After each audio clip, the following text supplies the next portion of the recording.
Well, hello, Manchester Hooksett Auburn. This is the progress report for this Wednesday, the last Wednesday in June. Can you believe it? Where the 4th of July is upon us, folks. And by the way, that means there will be no shows next week, including yours truly. The progress report will not be next week. There will be no shows next week. So a lot of pressure today to produce a pressure. very good show that'll have a replay. great show, which I have to think my good friend Mike Farley is going to provide for us, because he What are you putting it on me for? I'm putting it on you because you picked the topic and booked the guests, and I was delighted that you did. So today we're going to get into the issue, which most people I think agree is the number one issue facing, economic growth in New Hampshire, or the opposite, economic headwinds in New Hampshire. The lack of affordable workforce housing. Sometimes those terms are used interchangeably. Maybe they shouldn't be. But the fact is... The fact is we're pretty much all in the workforce. We're all in the workforce. Well, as people live on unearned income, you and I should... Oh, let's have that talk someday, someday Bob. Let's have that talk. But, we talk about the energy costs, and there's alarming news about that with the doubling of the price of bulk power, in the region. Yeah, you're the energy guy, Bob. I'm the Why energy can't you guy. do something about that? I will talk about that when we get back, Mike. But even more important to the New Hampshire economy than that is, can we get the workforce housing that's affordable for the workers we need to take care of the needs of this economy? And right now, that seems to be a huge issue.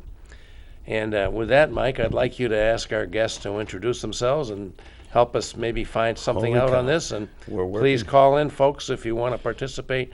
603-640-3091. Well, we're working through a translator, I guess, Bob. Feel free to join in, Bob, anytime you'd like, though. But listen, folks who watch the show know that we have had several guests over the course of the years talking about housing issues in Manchester, whether it's in New Hampshire, whether it's quality of housing.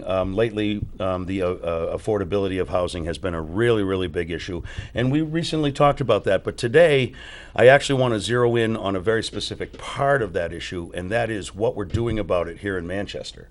I really would like to avoid getting off the track and talking about the bigger issue of affordable housing, although I'm sure we're going to have to address parts of it. But I want to talk about the new housing commission that was impaneled by Mayor Craig last year, was it? They've been very quietly going about their work, and I'd like to just touch base with them, talk a little bit about it, maybe introduce them a little more than they have been to the people at least who view our show. And in the course of that, I'm sure we'll talk about a lot of affordable housing issues. But my real focus is on the commission that's working kind of behind the scenes nowadays. So as I've said, if I've said it once, I've said it 500 times. We've done over 600 shows, I think. I was calculating in the car on the way. But we always say that in Manchester, nothing gets done if people don't do it. And Manchester is one of the greatest cities in the world for people stepping up and lending their expertise voluntarily where it's needed. And this is another situation of that happening. So we always like to introduce the people who are our guests before we talk about them in their roles. So could we just go down the line? Joe and Kate, introduce yourselves. Tell us a little bit about yourselves. We're not trying to pry, but what about you kind of made you want to get into this commission and do this work? All right. Well, thanks for having us. I appreciate it. Last year I was selected to the Housing Task Force, and I helped with that. In my job is I'm a land surveyor in the city, do a lot of permitting in the city, appear before zoning boards and the planning board in Manchester and surrounding towns on a fairly regular basis. So I sort of have that skill set. And when the Board of Mayor and Aldermen adopted the ordinance for the Housing Commission, I submitted a resume, and I was lucky enough to get selected. Kate? Similar, except I was not on the Mayor's Affordable Task Force. I am just a citizen that cares about the city. I'm gonna challenge you on that. You're not just a citizen. There's a lot more there. Kate's the glue that keeps the commission going.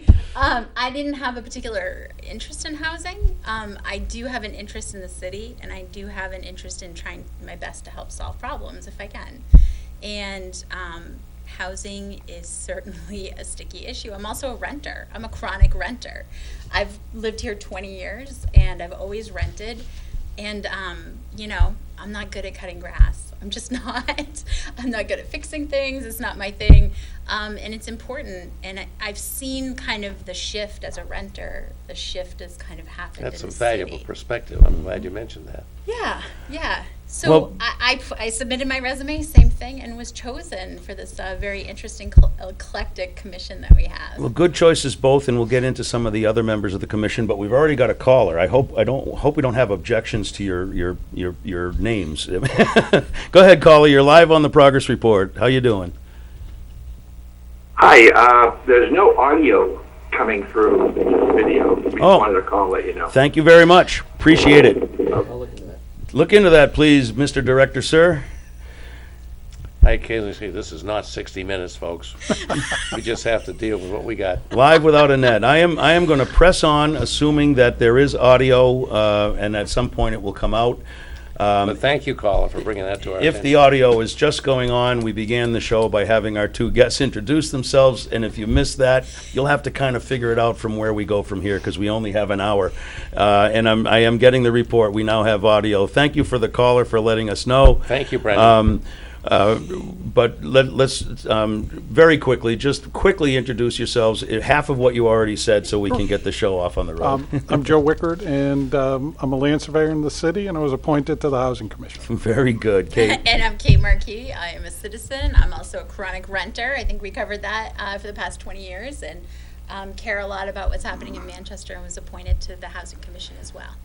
Excellent. And these are two perspectives coming to the Housing Commission. Can you tell us a little bit about some of the other members and how, you know, I want to kind of get a feel of, you say eclectic, what skills, what experiences are coming to bear on this commission?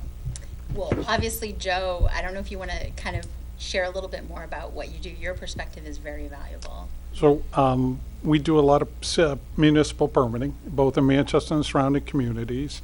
So we do small subdivisions and variances and things like that. We have, our chairman is Peter Cabano. So he is a longtime citizen, was a engineer for the highway department for many years, served on the planning board, served on the conservation commission, and so he certainly has experience in it. And we have G. Mugabu, who is works at the as a, let me get this correct, community service case specialist at the International Institute of New England. He and Jessica Margison, who does a lot of work organizing for tenant rights. Both bring this amazing perspective. From the This is the tenant market point of view. perspective, yeah? Yeah.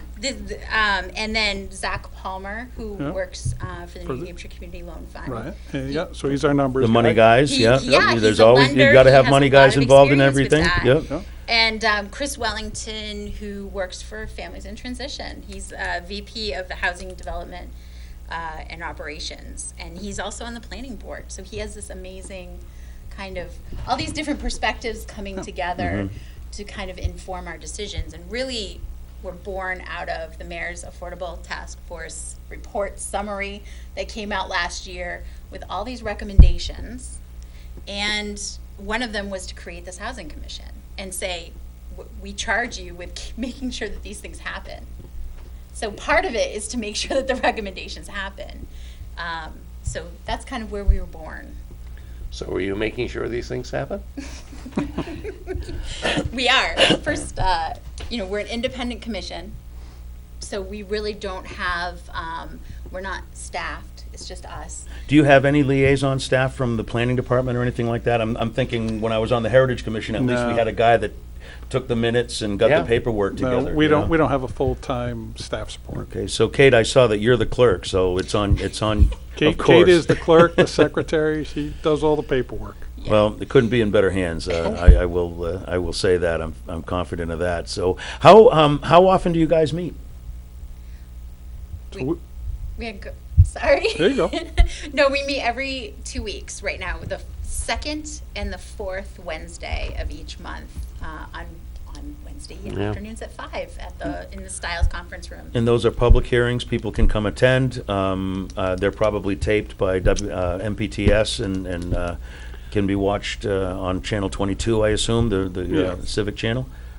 So you are tasked with implementing the recommendations of the Housing Task Force.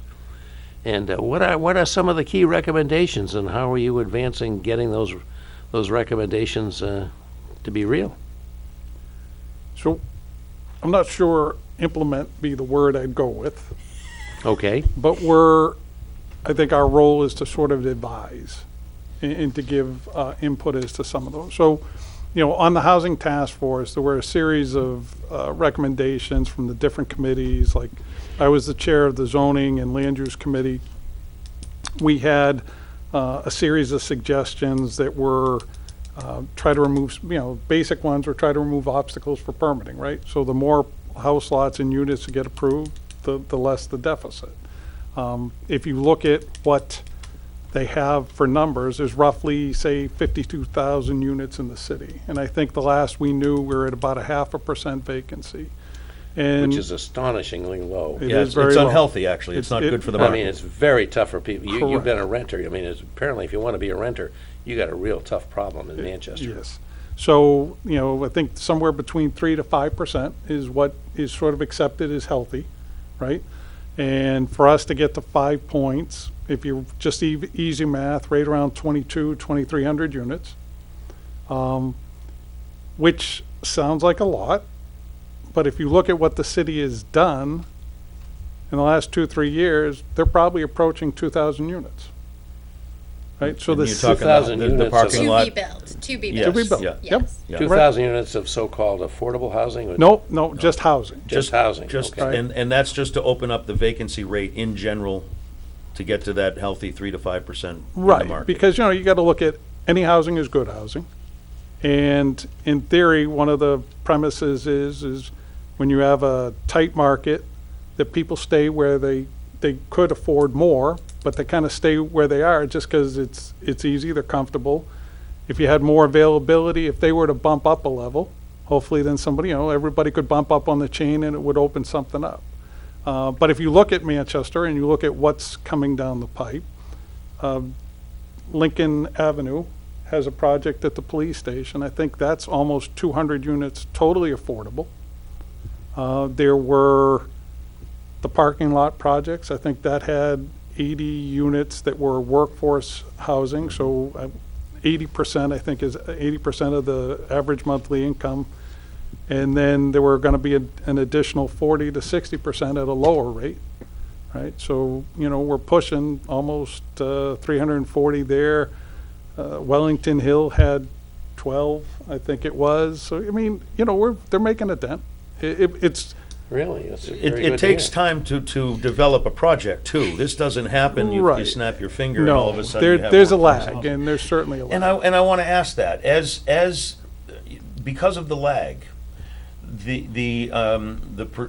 people are moving to Manchester. Manchester is a place that people want to come to. A lot of folks talk about the things that are bad Partly about because it. it's not as hideously expensive as some of the areas not too far away from. Cross your fingers and hold your breath, you Yeah. know? I mean, and these guys are working to keep it that way, or at least, but my point is that as people move in, you don't get an automatic 100% benefit from that 2,000 units. So it's getting squeezed as you're building the plane on the fly, you know? So what's the horizon?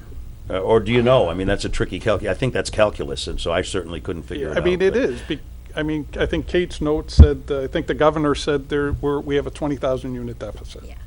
right? So Statewide. statewide. State. And so you figure Manchester, so we're about 115,000, I don't know what the state is, 1.2 million, something like that That's the for number I use, population. but I may be wrong. So we're roughly 10%.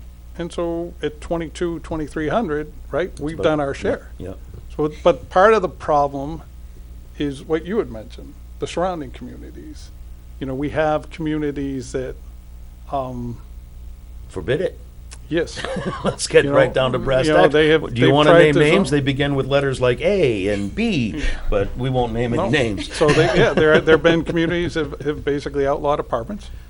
There are communities that are denying variances to reuse vacant office space for residential, right? All these things that are sort of common sense, and, you know, and a lot of them, there is a thought process to what they do, right? So the communities that would prefer commercial to residential, they're looking at the real estate, the tax value, right? Because the commercial is in theory higher, less draw on services, so that's why they're looking at it. The apartment one, that's a tough one to make a good argument for, so. Yeah. Well, it's the draw on the schools, right? It's the cost of the schools for every apartment unit. I just want to share, like, I am an original NIMBYer. So, when not in my backyard. I don't want an apartment building next to my house. I grew up in a rural area. And, I don't like change. But the reality is, when I look at this and I hear, we do a lot of listening and learning right now. I mean, I think for me, especially on this commission, a ton of listening. We had a speaker in at our last meeting from Manchester Housing and Redevelopment Authority to teach us or share with us what the experience is for someone using housing vouchers, which is formerly Section 8, Yeah. right? Housing choice vouchers. Learning that, it's daunting. The wait to just get a voucher is daunting. And the How process how that, long is the wait? Years. Yeah. Years to People get a don't voucher. have years mostly. Yeah. and a lot of that service is the elderly. That That's so when I hear that as somebody who is a NIMBYer, an original NIMBYer, grew up that way, I realize that the only constant in this world is change, and we can either work towards changing together in a reasonable way that serves the needs of our community, or we can fight it, and then it just comes piecemeal. Yeah. And so what do we want to do? Do we want to plan this and work through it together and try to solve these problems? Because it's not going to go away. A lot of people complain about homeless people. Yeah, but maybe it'll just go to Manchester, I think is having Well- served in the legislature, that's the attitude that you get, Well, I feel like we're doing our part. Yeah. And Yeah. it's up to other communities to think about that as well. What does that mean? Yeah. So it sounds like there's some good things happening in Manchester, and I hope that's true, but it sounds like there's a lot of barriers being put up in the neighboring communities that are part of Greater Manchester. Is that what you're saying? I don't think that they're new and being put up. I mean, I can remember years ago, trying to get a manufactured housing park in Amherst on land that had been in the family since the 40s, with the altruistic purpose of being able to have the librarians and the teachers of town have a place that they could afford in the town they work in, and not have to get an apartment on the west side of Manchester and drive down 101 to go to work, and that, that I don't think ever happened because it was blocked. We're not. This is a long time battle, and the fact that a city the size of Manchester is only now just getting a housing commission, I think, I'm glad we have it. Let's put it that way. With no staff support, I think that's kind of well, not so good. that's how that's the New Hampshire way. Well, sometimes. But I want to go back to the nuts and bolts of how this. You touched on it a little bit. You're listening, and you've been meeting now. For how long? When did you start last year? February, March of this year. Of this year. Yeah, So it was just getting created, but then it didn't actually come together with us as people until and you had to this come late up with winter. bylaws and rules and everything else. So that's the first few meetings, I'm sure, were occupied We by copied the Heritage Commission and the Conservation Commission, the hybrid. Well, good. I hope it works out for you. And no sense reinventing the wheel either. So since that time, you've been bringing in experts, people from Manchester who know the nuts and bolts of the process, which is really a good thing because so many people have Yeah. opinions about Yeah. things, opinions about voucher housing, never spent 2 minutes listening to somebody on how it's done and what's entailed. Yeah. So you're building a foundation. And that is viewable online. I'll just say if anybody wants to go back, that was just last week. You can go back and learn with us. Go back Yeah. and watch it. Excellent point to make. Excellent point to make. Now, how How long are you going to listen? Is that like your first step? You're going to bring in experts, or are you beginning to take action in response, or is that something for a later day? We're already taking some action. So part of it has been participating in the Southern New Hampshire Planning Commission's effort to kind of gain awareness of the regional housing needs assessment, because that is part of our mission, is to have a new regional housing needs assessment. They're already doing it. A regional housing needs assessment, is that what you said? Yes. So we have this idea that we need 20,000. We have this idea that we need 2,000 units.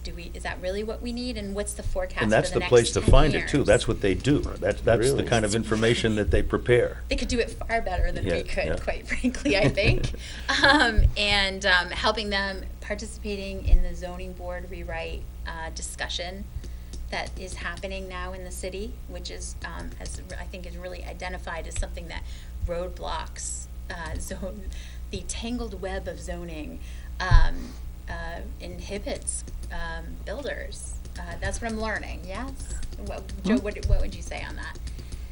It's, if you give zoning its due, it was intended for a good purpose. There are times it gets employed in ways that you would think maybe not. But, Yeah. you know, I can remember Yeah, a decision of the zoning board many years ago when my father wanted to put a second story on his house, but because the side lot distance had increased, they literally wanted the second story to be 5 foot shorter than the first story. Now, it would have complied, but it would have looked pretty awful. And that's the insanity of some zoning laws. Fortunately, a variance was put together and the house doesn't look Did you like know that, the but- fourth largest city in the United States has no zoning? San Francisco? Houston. Houston? Very San few. Francisco has no zoning either, and let me tell you, I would not recommend that plan, okay? Now, I can understand the frustration with trying to get things done, as I've said. I've been through it myself, and actually couldn't believe that was the decision that came down. But ultimately, it shook out, and that's supposed to be how it works. Yeah.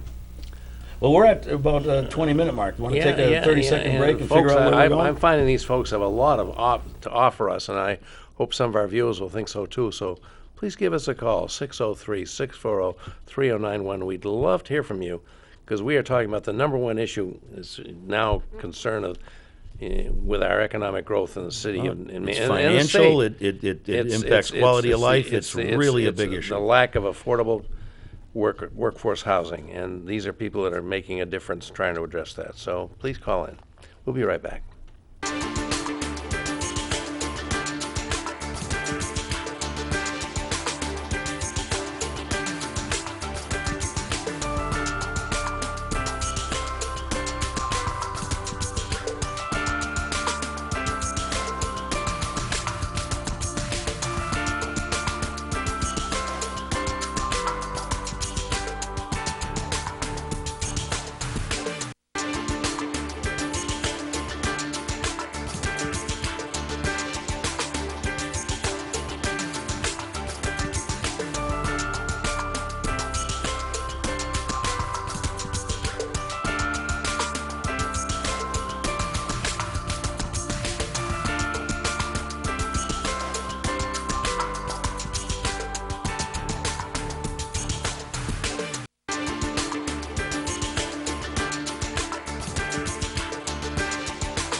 We're back. This is the second segment of this week's progress report for June 29th. If you're just joining us, we are talking about the problem of increasing the availability of affordable workforce housing in the city of Manchester and maybe beyond, but particularly the city of Manchester. We are learning we have for the first time a housing commission, and we have two of the members of that commission here, the clerk and another member, and we're learning a lot about what they're trying to do to address this problem. and wind him up, and off he goes. In the break, we talked a little bit about some of the difficulties you're running into, and you made a very good point. There are a lot of people in this city and in this state with the biggest hearts and the best of intentions trying to figure out how to solve this housing problem, how to provide housing, how to match landlords with tenants in a way that works, how to get funding that's necessary, how to bring up the safety codes of apartments that are for rent. Everybody knows somebody that's working on this project. But you pointed out that there's really not a lot of coordination among all of these groups. Everybody's in there, you didn't say it this way, but like in their silo. They're taking care of their business and not reaching out. Is there a better way to do it? Well, always. There's always a better way to do everything, I think. It's just trying to figure out that way. I mean, a lot of these organizations do talk to each other, but there's a lot that don't too. And, we just last week learned that, there's not one place. So if you want to get Housing Choice Voucher, there's not just one organization that you can apply to. There's 3 or 4 plus. Really? So how do you? That must make it very tough How for do you people. know that? On if the you one were hand, trying it's to get a confusing. How do you know housing that? choice? How do you navigate that? That is a great question. But I'm going to play devil's advocate. I'm the kind of guy that really likes to have it very simple, big letters, big boxes to check. That makes my life easier. But there are people who firmly believe that providing choice, providing options, providing different ways to do things gives more people access. Is what you're talking about more on the confusion side, or more on, is it intended to provide access and not working? I'm trying to give it its fair shake. Things aren't the way they are just because. Things are the way they are because people wanted to try to do something. Yeah, and they're all good. I don't think that that's not the intention. The intention is for the average person who might have to navigate this system, especially in tough times that we're in right now, to be able to have an assurance that they've done everything that they can do. So if they're in their car waiting for a Housing Choice Voucher, how do they know that they've applied to every place that they can apply to? And this is a little bit beyond. So it's this not several ways to get to the same place. These are different ways, different paths that have their My own pathways. understanding, Oh my, yes. okay. Now, So we can all go and watch the video. Yeah, I'm gonna have to take a look at that. She's very detailed about it there. And again, this is a little bit beyond our purview, of what our duties are. But if we, can think about ways, and we have to learn first. We have to learn how all of these organizations interact with each other first to kind of even recommend a solution. Yeah. We have to understand first. And there's other organizations around the state, other areas, I should say, like Upper Valley has a website that has access. So if you're a developer, they have a portal for you where a lot of the things that you're going to have to do in the Upper Valley are listed. If you are somebody who's looking for services, they have somebody there. So a way to bring it all together. So these are things that we're thinking about. That how can we do that for Manchester? But we've not made any decisions. That's a little bit more of my own personal thought than the commission as a whole. Do you have anything to add on that, Joe? What do you think? I mean, there's a lot of different moving parts. Of course, You yeah. mentioned, is there good and bad to it, right? So one of the examples that I remember from Nicole's talking to us was there was a landlord that didn't like a different agency but would work with Manchester Housing. So that agency gave the referral to Manchester Housing, and they were the ones who then made the connection to the landlord. So I would assume most times that's probably not the best way to go about it, but I guess it does They have got the job sort of done. it sort of has some advantages. I believe, you would think there should be one central filing location that you would file for the voucher, and then everybody could reach in, see it, and it should be all the organizations would come up with it. But I guess that's not how it works. So Did one of you just say that Section 8 is no longer the vehicle for low-income housing access, or is it? Did you say that? Is there another program that's replaced that? Housing Choice Vouchers is the new name Oh, it's the new for name. Section 8. So Okay. Housing Choice Vouchers is what they are called. Yeah. Yeah, and in any program like this, you have to change the name every 4 years because it becomes stigmatized. So you have to you have to remarket the thing. Okay, then you do it, right? So suppose you're a young woman who's come here because she's got a boyfriend here, or whatever reason, and she's just got a job being a server in one of our restaurants, and she needs a place to live. What do you have to offer such a person? You know, she might even have a kid or a pet or something, you know. But let's just assume that she's just looking for a place to live. With the incredible low vacancy rate and availability, I mean, what can you offer to such a person so she can? I think that's defining the problem, huh? I would, roommates are great. Roommates. Roommates make things. Some roommates are great, some are But not you so know what? great. There are some amazing people doing work for their employees. I know that there's one restaurant here in the city that actually bought a building next door and uses that for her workforce housing. Really? Yes. I did not know that. That's Yeah. very encouraging to hear. There's creative things that can be done to kind of help with some of these things right now. As a renter, we've talked about naturally occurring affordable housing. So Manchester has always had a lot of naturally occurring affordable housing. And Naturally occurring. Not photomo- recently, though. not recently, and That's that's an- and that's a really new What thing. is If- that naturally occurring? so it's affordable housing. Yeah. You know, the It's- inner city triple deckers, the Yeah. older housing stock. that okay. just Over on the because of west lo- side, right, you could find an apartment. Well, because of location and maybe age or whatever, it's not going to get the high market rate. Yeah. Yeah. Right, so, but, I would think part of what we would, and I think the base is you try to increase the numbers, and then once you increase the numbers, the hope would be is then you can increase the housing stock. Yeah. And there's a few, I mean, if I live in, I would say, naturally occurring affordable housing. So my apartment, I would say, is naturally occurring. I have an awesome landlord that lives a couple towns away, and, he keeps the rent very affordable. I could probably afford to move into a more expensive apartment. And I don't. What because leads him to it's- keep the rent affordable since He's a he good probably person. he probably could increase the rent without. He is a good person Yeah. who, Well, that's a hard thing to rely on for the.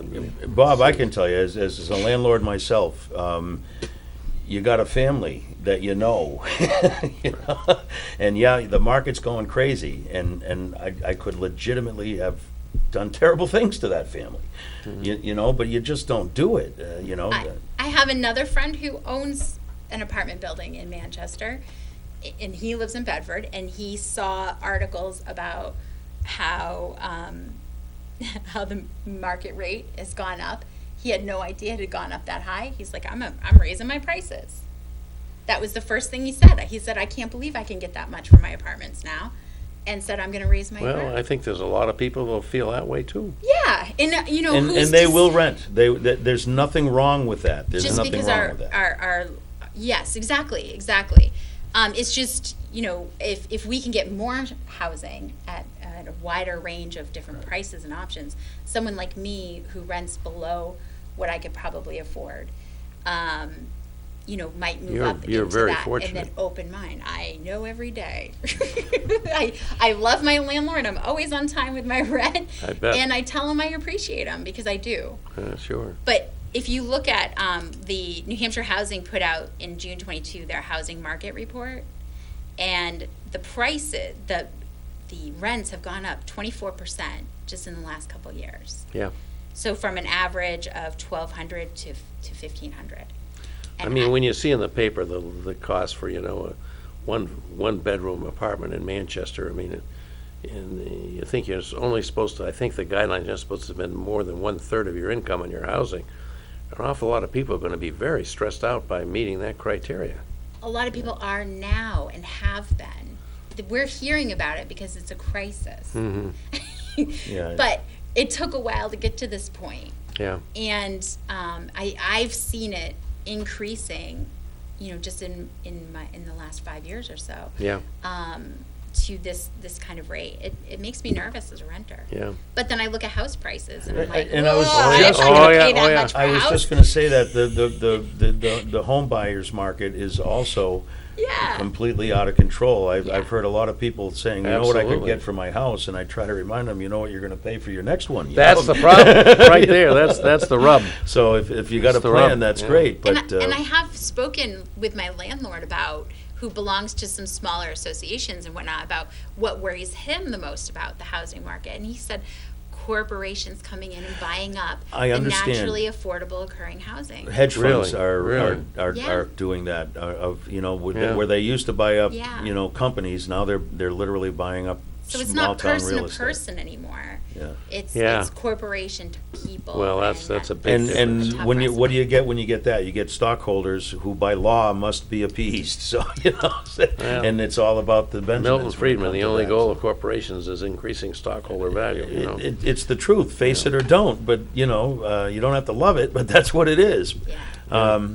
So, what's coming up on the near term horizon? You've got more meetings coming. Are you We've going to more have other meetings. We've also speakers been coming? working with a lot of folks, that developers that are coming in, especially like Lincoln Avenue Capital has been great at talking to us because they're new. They haven't worked in the city before. They don't realize we're new.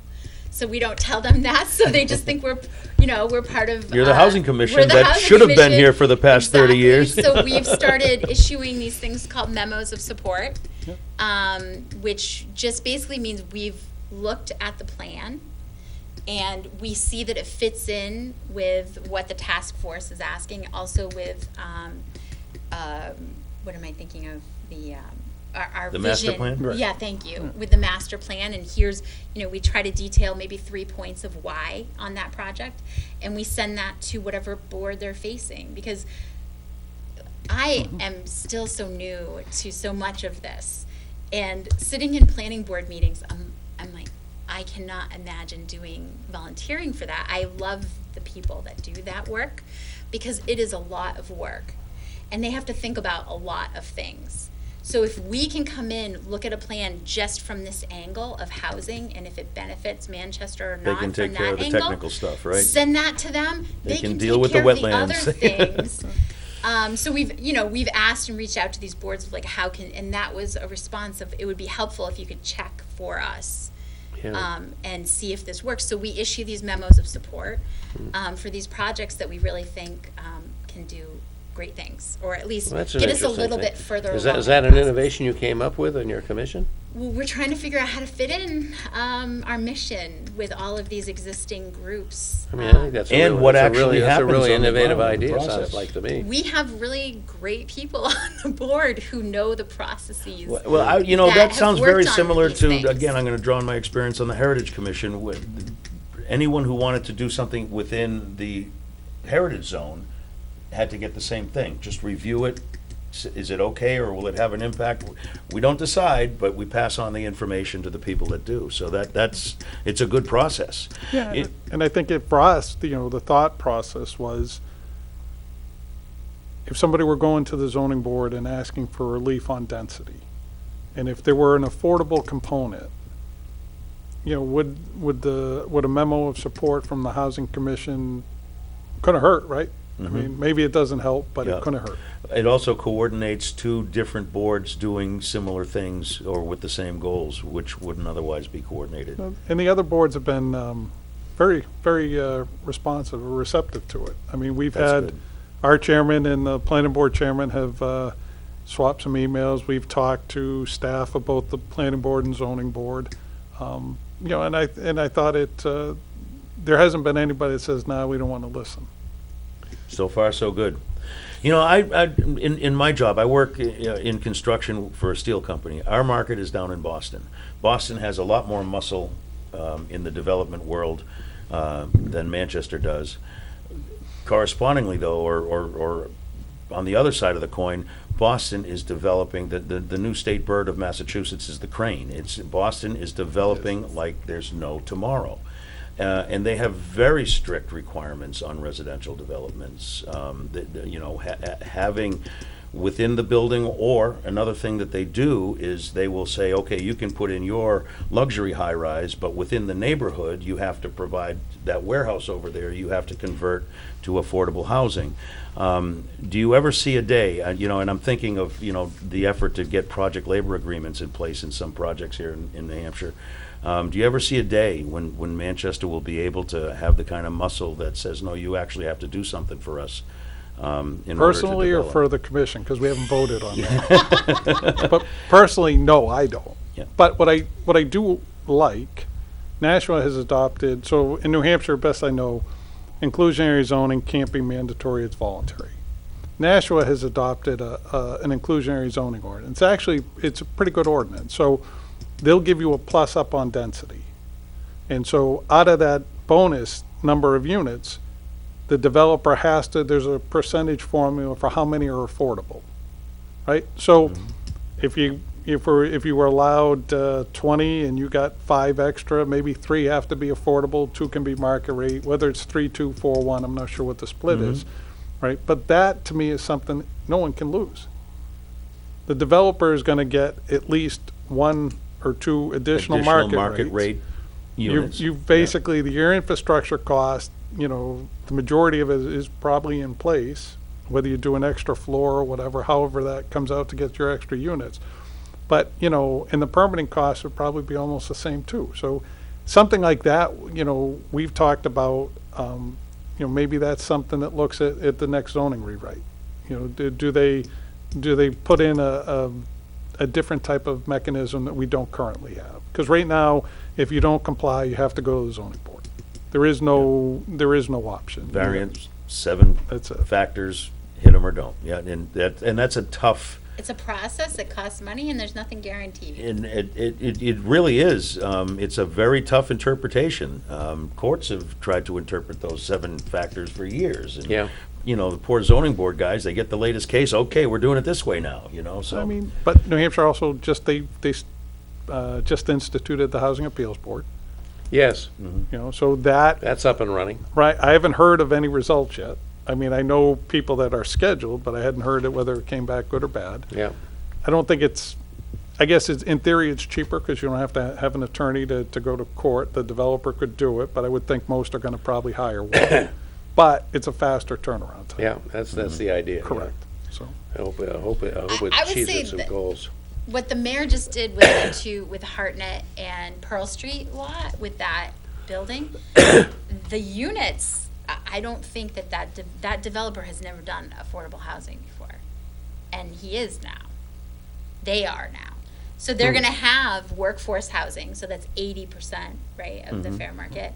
And then they're gonna have 40 to 60 affordable, so like housing choice vouchers. So that's moving forward. So, well, it's at least they presented it. We'll see what happens. But And yeah, that- the people that won the bid for that RFP, so it can happen. That Torrington property up on Wellington Hill, that was 305 units. They added 12 affordable housing units in that. Yeah.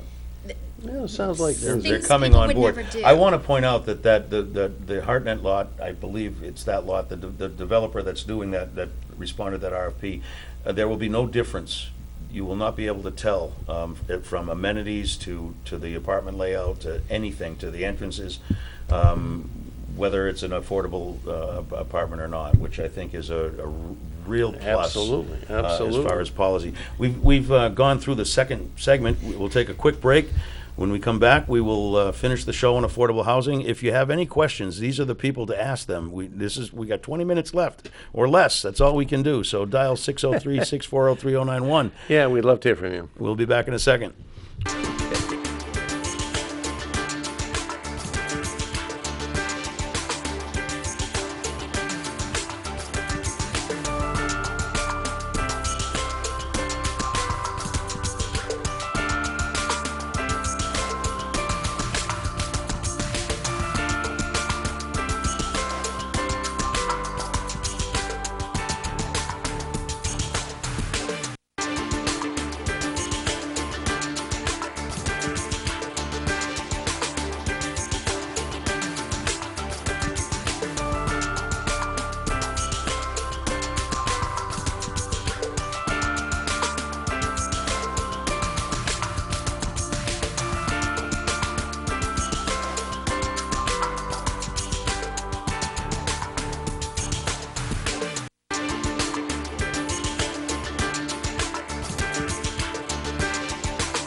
Hey, this is going to be the third and therefore, as always, the final segment of this week's progress report, the last one from June.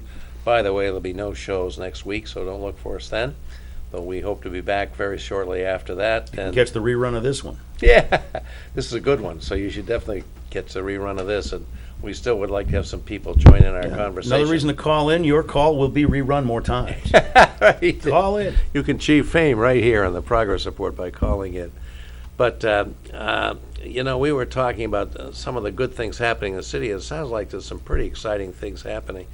And I was just going to ask you, talking to you, Kate, about, you're part of the result of the mayor's task force I guess that kind of led to the commission that you and Joe are now serving on. What are some of the other recommendations, and how are you moving forward to help get those recommendations adopted? Well, a lot of the recommendations in the mayor's Affordable Task Force report are stuff that really the city needs to do, that the employees need to do. But as we said in and the break, different now pieces. there's a voice that can cheerlead for these Right, things we and can advocate for cheerlead them. and just make sure they're getting done. How many times have we known a law or something, or recommendation to get made and it never gets implemented? There's a demolition ordinance that's been tabled for about 8 years that I really would like the Lands and Buildings Committee to come Going down up the with. wrong path, Mike. Going down the wrong path. So, I knew like, that would get your There you ire up. So we're just trying to make sure that those things, number one, get implemented. Number two, how can we help promote the things that they found in there? There's just so many wonderful, exciting projects that are coming to Manchester that I think when we think about what we envision for Manchester, and we think about a downtown that's vibrant, and we think about people living here, working here, recreating here in our city, we have a lot of opportunities. And there's a bunch of projects, the former police station project, Lincoln Ave, that is a lot of units of affordable housing that have amazing amenities, by the way. More amenities than I have. And a really interesting rooftop location. patio. An excellent location. So you've got right there around the police station and the empty lot on the other side near the federal building in front of the firehouse. So that section is going to be these amazing buildings with amazing amenities. Just down the street, you've got the Pearl Street lot and the Hartnett lot. Even further down, you have Brady Sullivan converting the apartments. There's going to be a lot of There's people. going to be a lot of there is. people and activity and The movement. vibe will and be it's different. going to change the landscape of our city, and which is kind make of the city exciting. make the city really vital. I mean, And yeah, if you think about it, so you have DuPont's building across from Market Basket. I think that's Yep. 60 or 70. Really attractive building, by the way. Yep. If I can weigh in on There that. is the Oddfellows building, which is being converted. There's on Hanover Street. correct, and then there was where Athens Restaurant is. Yep. That's going to be like a 6 or 7 story unit, and then on the other side of West Auburn, that's like 250. I mean, if you think about the numbers, for somebody who's been in the city, for a long time like I have, if you had told me 10 years ago we'd be looking at this number of apartments, As I quickly as it's happening, no, So- you're right. That's crazy. That's boomtown. I remember when I was on MDC, MDC had looked at a program to offer loans to landlords so they could fit up the upper levels of the vacant buildings for fire protection to get apartments in there. And now this is just everybody, it seems like everybody's coming, which is great. Yeah. It's great. And these developers are coming from out of state now. It's not the same old guys. Hartnett and Pearl Street lot, Yeah. that is somebody that's done a lot here in Manchester. So he did, they bought the Langer Mill and built the big parking garage next to it. They built the True Hotel with the Common Man on the first, down in the mill yard. But this was a first kind of really delving Big into residential. this. Yeah. Well, we've been asking for callers. We have a call. Hello, Let's not let caller. them Welcome down. to the progress report. Please come on in with your Hello? question or comment. Hi there. You're on the air. Hi, this is Jen Drosiak. How are you? We're very well. Good to hear from you. You too. This has been a very interesting show, and I thank you for having this topic. I just have a question. If anyone has looked at demographics in the city and the need for housing, I know we have a large influx of young people moving into the city and in the city and the need for affordable housing, workforce housing. But what is happening to our aging population?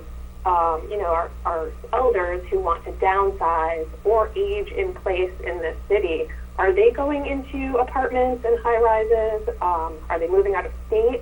What are we doing to address the needs of all demographics and housing?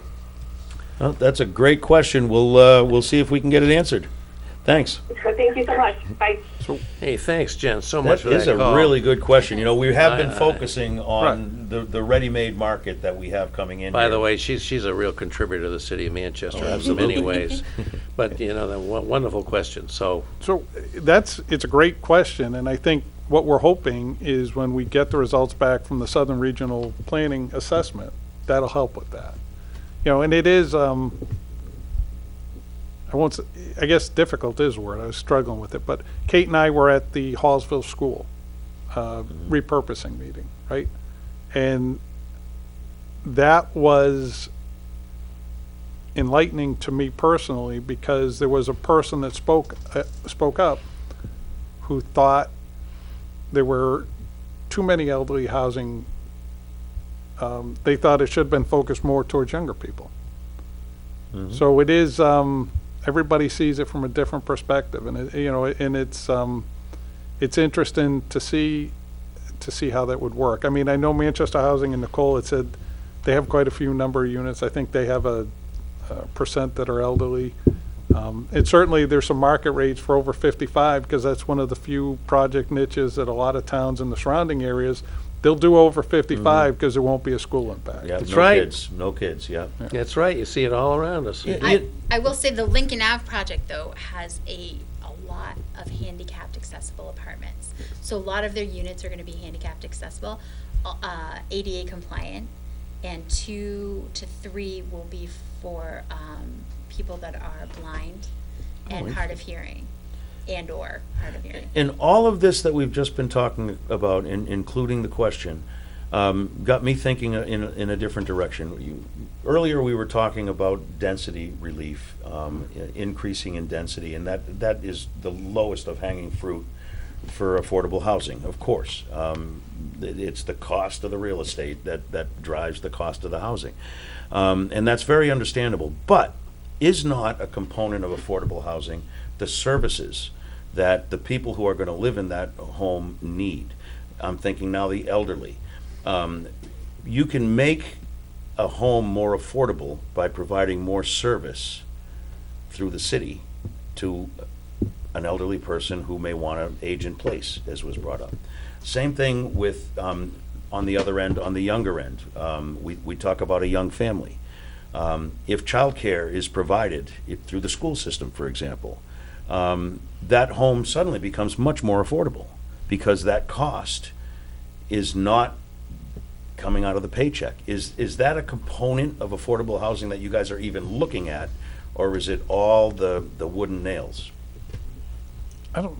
We have not tackled No, I that don't as a think- housing commission. I'm not sure that we're quite Yeah, there it yet. might not be we on that haven't list. graduated Yeah. to our teenage years yet. I feel like that might be a teenage years, but I think New Hampshire Housing thinks about that, and I think Manchester Housing and Redevelopment Authority think about that a lot And I think as organizations. I think the market thinks about that some too. Because, if you think about, so your scenario, both of them, I call it, just because I'm old, I call it an in-law apartment, but now the politically correct Yeah, you term is can't say ADU.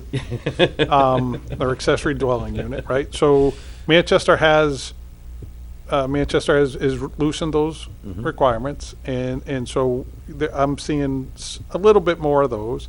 We have a client that does a lot of duplexes. In the last 10 or 12 years, that market never faded.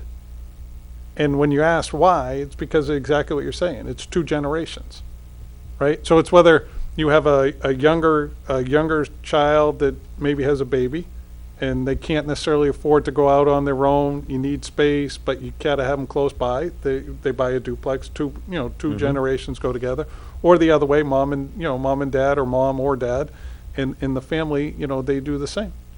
And that's been going on for years. generations in Manchester, Oh, yeah. the old double deckers, I think variety is the key, though. I think variety these big, landscape changing apartment buildings, that's great, but we do need the small units, the ADU added, to the backyard or whatever, to serve a lot of variety of people. And let me, you touched on something there. There are recent loosening of restrictions on the in-law apartments, which is good for promoting that. But I'm the neighbor, and what used to be my old friend from school and his mom, they moved out, and now I got 2 families over there with 3 kids each. How do you deal with that? So the way Manchester is set up, one of the units has to be owner occupied. So it wouldn't prevent the scenario you're saying. But after they're gone, though. Nope, anybody. So if somebody buys an ADU, Oh, okay. it Understood. always has Okay. to have one I was of not the aware of units has to be owner occupied. So the thought was you're not going to have the absentee landlord. Mhm. And if you're living there, hopefully, if you have 3 kids and they have 3 kids, they're at least going to kind of get along together and they'll be better. Understood, but it's not what It's it was not cut out to be. perfect. You know, But that's- do you have that's right. loud neighbors now? It is, well, I mean, it Yes, isn't, You could. Yes. but an ADU can only go to 2 bedrooms too. Yeah. So, could there be kids? Yes, but, hopefully it would be a lower number.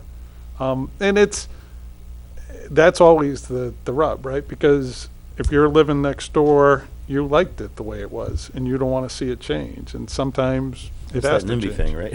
I was just thinking, I'm like, ooh, I can feel my thing. Yeah, I don't want you next door. No, But- I'm not necessarily saying it's good I or want my bad. I'm neighbor's really housed. trying not to make a judgment. What I'm talking about is the lifespan of these things. We have a major, landscape changing development right downtown, and it's wonderful for a period of time.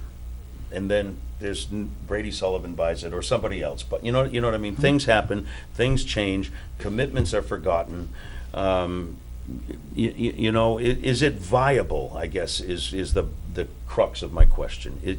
Can we do this, or is it all gonna tumble down because it's not real? I mean, Let me predict. I mean, we can't predict, but we can stay nimble. I get your point. I and get your point. and look at things in a timely fashion and not stay stuck exactly now and think that it's going to stay like this forever, and respond to things as they need to be responded to.